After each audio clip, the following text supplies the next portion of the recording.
o'na fywyd mewn gwirionedd yn y byd adrodd ac yn ei bywyd ar wahân i lawer o bethau. O'na syrcit o bobl oedd yn mynd rownd o steddfod i steddfod. Dwi'n cofio pan nes i ddechrau, rhyw 20 oed o'n i.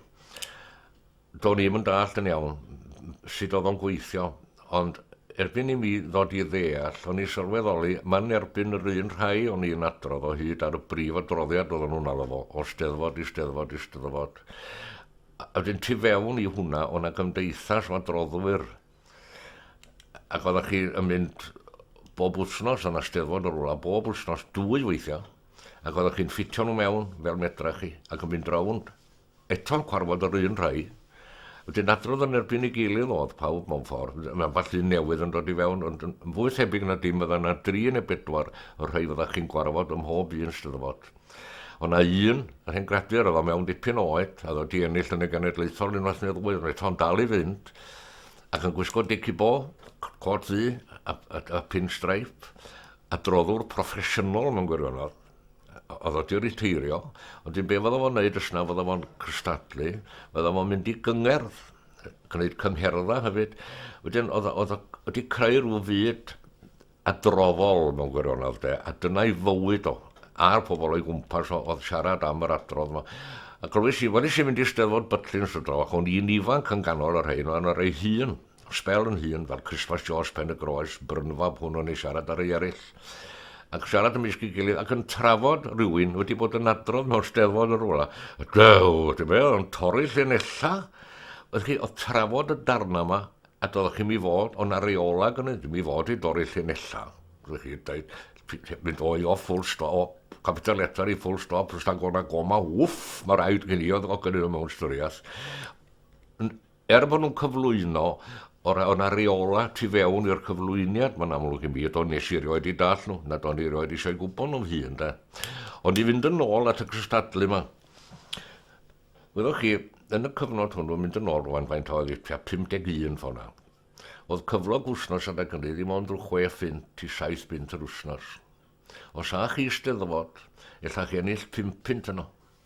O byr gynta, wrach bod yr air yn dair. Wan, adiwch chi hwnna'n ben eich cyflog, oedd o'n worth i fynd oedd. A rhwng be oedd yn digwydd, oedd chi yn gwneud arian wrth fynd i'r steddfod yma. Os oeddech chi'n ennill, de. Os oeddech chi'n ennill, oedd chi'n chi fynd ag o hyn. Hefyd, oeddech chi'n dod i'n abod beirniad pobl amlwg yn y byd Cymraeg ar y pryd. Roi enghraifft i chi, William Morris Cynarfon oedd yn archdderwydd, I.B. Griffith oedd yn ddyn amlwg iawn ar y radio, Gwynerfil, Gwilym R. Tilsley, bardd ac yn archdderwydd, pwy arall o'na, Rhydwen Williams, Gwynerfil, fe chi di bod i enwi ychydig ohonyn nhw. Wedyn, os oeddech chi'n cael sylwada ar be oeddech chi di gyflwyno gen yr heini, oedden nhw wrth i cael, oedden nhw rhoi rhywbeth adeiladol i chi. Wedyn, oeddech chi'n gwrando ar y feirniadaeth oedden nhw roed.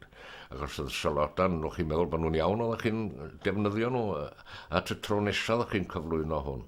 O rhaid chi watchad oeddech chi'n neud fyd te. Os oedd wrach bydda yr un beirniad mewn 2 steddfod, oeddech chi'n newid eich darn tro nesaf, oeddech chi gael wein a ddau drio ddarna ar eich co. Fydda i'n rhoi hwnna efo roi siwnaidd o'n steddfod ddwytha. Oeddech chi fod reit o falus i jyglo nhw o steddfod i steddfod. A weithiau, oeddech chi'n cadw'n glir y gwaith rhywun, da. Chi gwaith William Morris, os chi'n rhoi o i William Morris, da.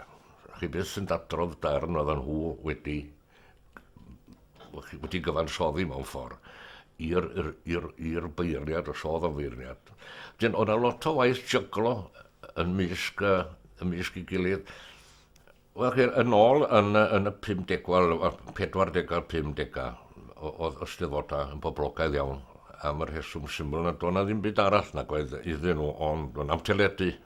Wedyn y sôn ar steddfod, oedd pawb am fynd yno. Ac oeddech chi'n cael cyngerdd da mewn gwirionedd trwy wrando ar bobl yn perfformio cantorion, bwysig iawn, a nid yr adroddwyr yn unig eitem oedd yr heini. Ond yn myd yr adroddwyr, lle o'n i yn y cwestiwn, o'n i'n teimlo bod mynd i'r steddfoda ac i wahanol rei yn eich diwyllio chi ar lawer ystyr. a bod steddfod leol yn diwyllio'r ardal, fel mae Cenfa Cenedlaethol yn mynd i ardal, yn diwyllio'r ardal. Oedd y steddfod leol i mi yn y cyfnod hwnnw yn diwyllio'r ardal, achos mi o'n rhai o'r ardal yn mynd i gystadlu ar wahanol bethau oedd yn y steddfod leol. A dwi'n mynd i'n pellach efo fo. Wedyn os o'na wobr, os oedden nhw eisiau tynnu rhywun pwysig i gystadlu, oedden nhw rhoi wobr reit uchal. Wedyn oedden y lleill, y rhai oedd yn mynd rownd, yn mynd i'r steddfod honno i gystadlu er mwyn y wobr na. Ond eto, oedd y bobl yn yr ardal yn ei clywed nhw'n dod. Ond lle o'n i yn y cwestiwn, o'n i'n meddwl bod yr adrodd ma'n o'i hun, nid yn gymaint am fynd rownd er mwyn yr arian, ond oedd yn diwyllio chi hefyd. Am yr heswm syml, oeddech chi'n gorfod dysgu'r darn yma. Fe rwan, illa bod chi'n dysgu darn gyn Rhydwen. A Rhydwen fardd arbennig ac yn llenor da. Oeddech chi'n mynd aros nag oeddech efo be oeddech chi wedi ddysgu'n unig. Oeddech chi'n mynd ar ôl mwy o'i waith o. Ac yn darllen mwy o stwff a graen yna fo. Wedyn William Morris Cynarfon wedyn, os oeddech chi'n gwneud darn o waith hwnnw, oeddech chi'n mynd ar ôl mwy o'i farddoniaeth o. Tir Roland Hughes, nid tynnu darn allan o law i law yn unig, oeddech chi'n darllen y gweddill o'r llyfrau. Wedyn oeddech chi'n diwyllio chyn yn ddiarwybod eich chyn mewn gwirionedd, drwy fod yn cystadlu, ac yn cyfarfod ar bobl llengar yma, oedd fel beirniaid hyfyd. O'n i'n meddwl bod o'n bwysig iawn i hynny ddigwydd. Mae hwnna wedi mynd rwan yn anffodus, a dwi'n meddwl o'n ôl, dwi'n meddwl daw o'n ôl byth. Ond mae yna gollad, dwi'n meddwl, yn y maes yna i'r bobl ifanc, maen nhw yn dieddol y gystadlu mwy pan maen nhw'n ifanc. Maen nhw'n rhoi gorau i wedyn, mae siw gen i yn pobl tynnu coesan o falle pan nhw'n gystadlu. Ond ma'n gweld merched yn fwy. Rhyfeddod ydy, fe chi fe, y gynulleidfaoedd mwyaf, bob amser ydy merched. Mwy o ferched bob amser nag oedd yn nion. Dyn nhw fwy diwylliadig, dyma. Mae'n dibynnu. Wel, safon i'r sgrifennu ac i'r feddyleg sydd yn y gwaith, dwi'n meddwl, a'r peth mawr ydy trosglwyddo hwnnw, drosodd i gynulleidfa, heb ddim ymffrost, yn y ffordd y dylid i gyflwyno fo, i dra'i meddwl am ddim byd arall. Ond mae yna wahanol ddarna o ran safon y gwaith, yn does, dwi'n meddwl. Fyddwch chi'n meddwl rhyddiaeth i mewn yn boblogaidd iawn.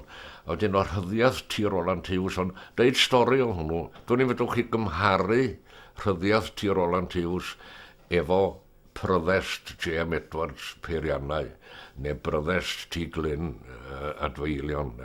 Ond eto, maen nhw i gyd yn cyflawni be maen nhw fod i wneud, sef cyfleu teimlad ar y pryd i lawer peth da. A dwi'n meddwl bod y darna gyn T. Glyn yn arbennig o dda. Sut i ddeud oedd y broblem fwyaf? Rhaid gormod o dynerwch, rhy chydig, yna lot o broblemau. Mae yna gymaint o fanno'r ffyrdd i wneud bob dim does. Mae ffactorau gymryd i ystyried, rhaid chi gofio yn y cyfnod hwnnw, pan oedd y gorneud yma, do'n am microffons ag oedd. O'r enw brojectio i ddechrau.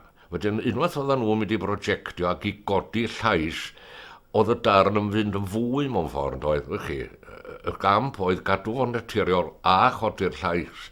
A wedyn, hefyd, oedd gen nhw rhyw stael o, os o'na jain i, neu beth i, neu raff i thynnu, oedd nhw'n dynnu'r raff ac yn dweud, neu gweld y llong, oedden nhw'n rhoi yr wasgo fel yna. Eto oedd o'n digon difyr mewn ffordd, oedd o'n cael ei ganiatau. Welis i ddarllen rhyw lyfr ar elocution o'r America rwydro, ac o'na lot lluniau fanno, sydd o'ch chi fod i'n neud, chi. Gwahanol ystymia mewn gwirionedd, i wsgyflwyno, ond lle bydde chi'n cyflwyno yn lle rong, fa chi'n cerad yn lle'r hedag, neu ddim yn gwybod. Ond oedden nhw, ac yn gweddio, wrth gwrs, wahanol ystymia, oedd hwnnw allan llwyr. Ond ydyn nhw'n gyfnod a chi'n neud i'n byd o'n sefyll yn llonydd, a dim ond deud. Am fod meicroffon, doedd ddim angen o efo'r heini, ond deud o'r meicroffon. Pan o'ch chi'n yn 20, chi'n bod yn eich cyfnod chi o adrodd, beth oedd y steil fel pryd hynny? Sboniwch ychydig bach o'r steil o'ch chi'n adrodd? Wel, do'n i'm yn defnyddio'r hen steil, do'n i'm ond am ryw reswm o ran ddidol neb wrth ein naturiol o'n i jyst yn ddeud o ac yn trio rhoi y synwr drosodd, o'n i dan yr argaff yn o meddwl o hyd o'ch unwaith oeddech chi wedi dysgu'r gwaith rwy'n arall, er mae gwaith rwy'n arall oedd o, mae gynnwch chi'r hawl wedyn i gyflwyno fo yn y ffordd hun. A do'n i'm yn cytuno ar llawer o syniadau gen bobl eraill, welis i fynd at berson am gyfnod byr i gael yn hyrwyddo gyno fo. O'n i'm yn cytuno'n llwyr efo fo. A wedyn na dewis iddo fo mi eisiau gwneud yng nghyflwyniad fy hun bob amser. Ddim yn credu bod eisiau llawer o... Os medrwch chi wneud hynna, dwi'n credu bod gennych chi well chance i beidio dilyn y dorf fel tai. Dda i'n teimlo gwrando'n Steddfod yr Urdd i fod yn feirniadol rwan. Plant ma siwthi, maen nhw'n eithriadol o dda, ond mae'n amlwg bod yna rhywun wedi bod yn dysgu nhw. A hwnnw sy'n eisiau gwneud i ffwrdd o fo. Dysgu'r plentyn be i ddeud a beth sydd yn synhwyrol yn y darn a bod o'n ddeall o. A i ddeud o'i hun wedyn. Nid dweud pwyslas o hwnna, mae'r llong yn mynd a dwi'n yn ei dilyn ni. Math hynna beth. Iddo fo ddeud mae'r llong yn mynd a dwi'n yn dilyn ni. Cael hwnna allan o'r plentyn sy'n eisiau. Yn hytrach na, yn nhw'n ofnadwy y plant bach, ond ella bod nhw'n gwella fel maen nhw'n mynd yn hun, dwi'n mynd amad. Ond fyddai'n gweld nhw'n adroddllyd ofnadwy. Maen nhw, i ryw raddau, cario'r hen draddodiad ymlaen o'r math o adroddodd na. Rhaid gorbwyslais ar bethau ni feddwl oedd yr hen rei. Dwi'n credu bod y byd eisteddfodol pan oedd o ar ei orau i fyny i'r canol y 60au wedi creu rhyw fath o ddiwylliant diwylliant gwerinol Cymraeg oedd yn gry ar y pryd ac yn cloi fel mewn ffordd efo Steddfod Genedlaethol lle felly oedd cystadlu'n y cwestiwn. A mi laddwyd hwnna i gyd pan ddoth teledu mewn. O pobl ddim yn dod allan, pobl ddim yn mynd i'r Steddfodau a wedyn fel mae efo lot o bethau hiddiw, mae'n digwydd hiddiw efo refs yma, does am digon o bobl yn mynd i wneud tudalen, agos. A felly yn digwydd efo Steddfodau, does am digon o bobl yn mynd, achos mae yna gwosta efo pethau fel hyn, a doedd nhw'n methu cael eu gwosta at ei gilydd ar lawer y chlysur, dwi'n meddwl ta. Mi ath teledu a'i bryd pawb, wel, dwi'n meddwl bod o'n newid hiddiw. Does am llawer o'n byd ar y bloody box mae hiddiw, mae pobl yn mynd allan fwy. Mae pobl yn blino na fo, beth oedd y wireless yn bod o'r hynny neu radio, ond oedd uno, a dwi wedi arfer efo, a teledu'n dod i'r fath, mae uno yn y gongol, maen nhw wedi arfer efo, dran nhw gadael i rwan, a maen nhw'n mynd allan fwy, dwi'n meddwl, ella daw o byd Steddfodol yn ôl eto, cymdeithasu ydi o mewn ffordd. Wel, mae adrodd ar y bocs yma, dydi. Adrodd ydi cyflwyno mewn ffordd. Mae rhaid chi gael o, dwi'n meddwl, fysa well i lot ohonyn nhw fynd i adrodd dipyn, dwi'n meddwl. Mae'n cael mwy o brofiad. Na jyst plymio i mewn yn syth i'r teledu.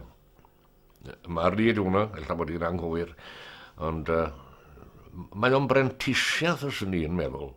Os ti'n rhaid chrygnu ymlaen, a'n fawr, os o'n mynd drwyddo fo, am ryw 2-3 blynedd.